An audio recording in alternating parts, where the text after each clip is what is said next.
Normally on my channel, we're talking about all things Florida real estate.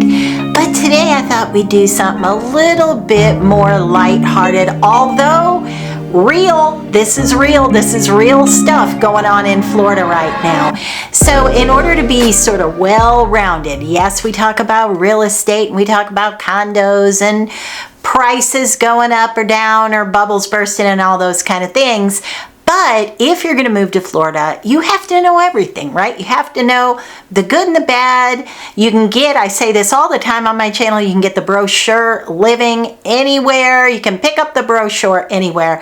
But here on my channel, I like to give you what is sort of more reality. I like to balance things out because nowhere is perfect. There's good and bad everywhere. And also, everywhere there's a little bit weird, there's a little bit weird. Everybody knows we have the Florida man phenomena. If you don't know what that is, Florida man is just stories always begin with a Florida man and then it goes on to say something really totally crazy and off the wall. So today we're going to be talking about 10 things that only seem to happen in Florida. Grab your cup of something. This one might be a little entertaining. All right, so in no particular order of weirdness, number 1, the skunk ape. Have you ever heard of that? Have you ever heard of a skunk ape? So supposedly, this skunk ape lives in Florida and he is similar. I guess he's like a cousin to, like, let's just say Bigfoot or a Yeti or something along those lines. So I'm going to pop something up here for you and let's get into the facts of the skunk ape. All right, so untangling the truth about the skunk ape, the Bigfoot of Florida's swamps. Florida skunk ape is a Bigfoot-like mythical creature. People in Florida don't seem to think that it's mythical. Said to inhabit the state's swamps and allegedly stands 7 feet tall and weighs 500 pounds.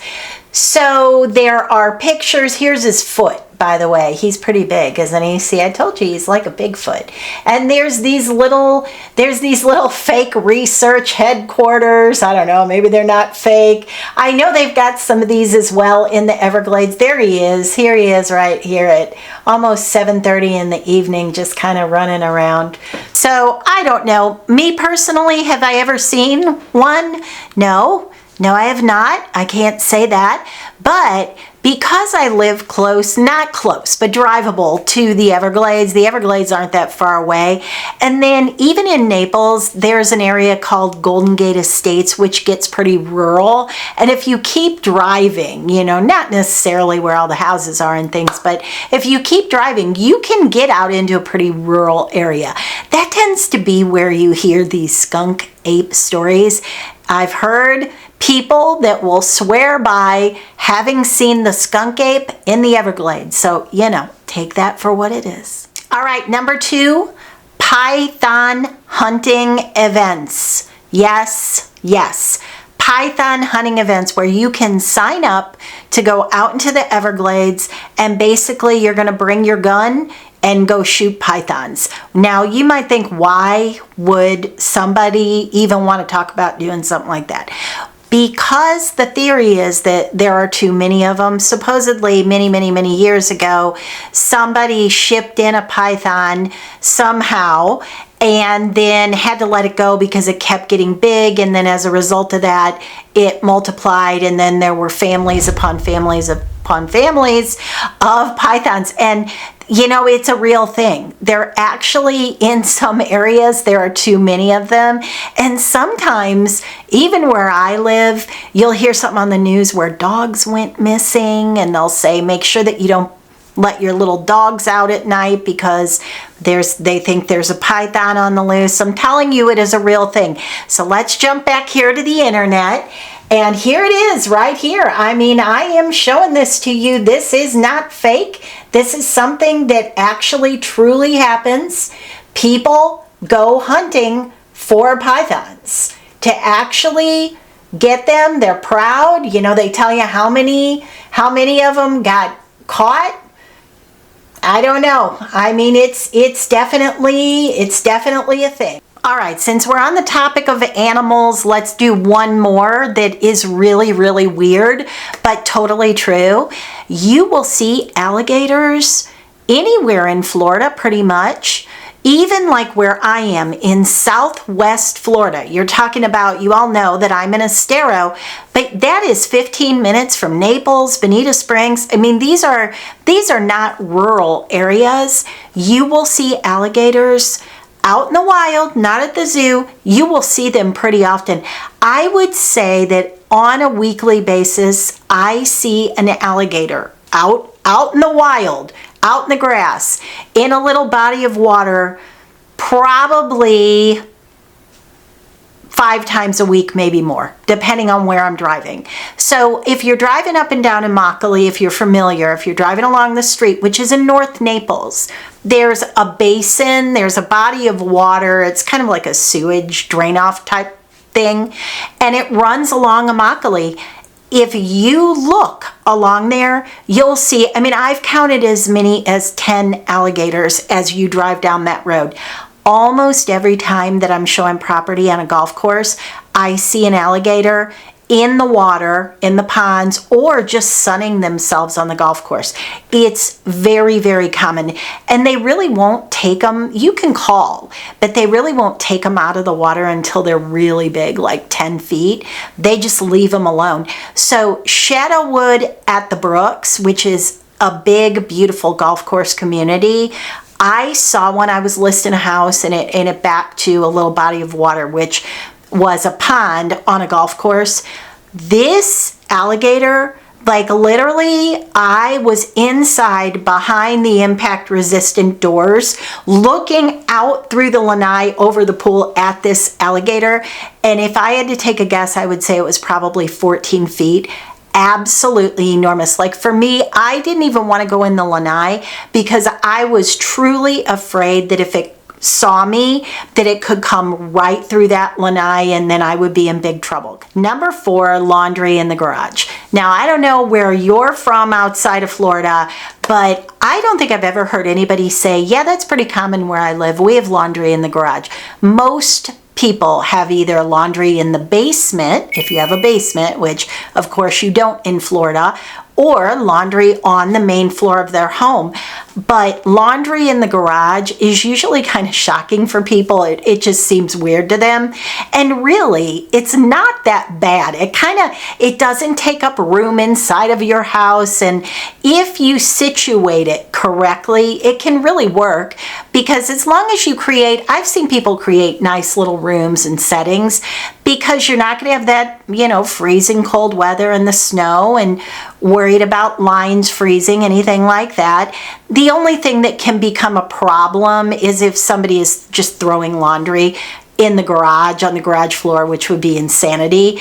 But if you create a nice little room, then it doesn't take up square footage in your home. And, square footage is expensive in Florida. So sometimes it's kind of nice to place it in the garage. Along those lines, AC units being up above in the garage. That's another thing. When I show property, I hear it from people all the time. Where is the AC unit? Where can I find that? And a lot of times it's up top. There's they'll create like a little platform and put it up in the garage, up at the garage ceiling. It's accessible that way. You can change filters, whatever it is you have to do. But a lot of times that's where the AC is. That's how it is in my house. It's up in the garage. So a little bit unusual. People are usually like, oh, okay, all right. Painful, uncomfortable, itchy grass. I don't know what kind of grass that is. Maybe you do. If you live in Florida, or even if you don't, you're familiar with what kind of grass that is. It is pokey and sticky and thick and hardy and uncomfortable. Like a lot of times you get this image in your mind that you're going to be outside all the time, the kids playing in the grass and whatnot, but you really can't, because the grass is super uncomfortable. Let me know if you live in Florida. Do you know what I'm talking about? And along those lines, fire ants. Fire ants that live in the grass. Fire ants that will tear you up. If you walk through an area in the grass and you don't know there's fire ants in there and they get a hold of your foot, your leg, your whatever, the bites are really bad. They ooze, they itch, they burn. They're called fire ants for a reason. And they take usually at least 2 weeks to heal up, and there's not a whole lot you can do about them. There's creams and whatever you can put on them, but they are so painful. They keep you up at night.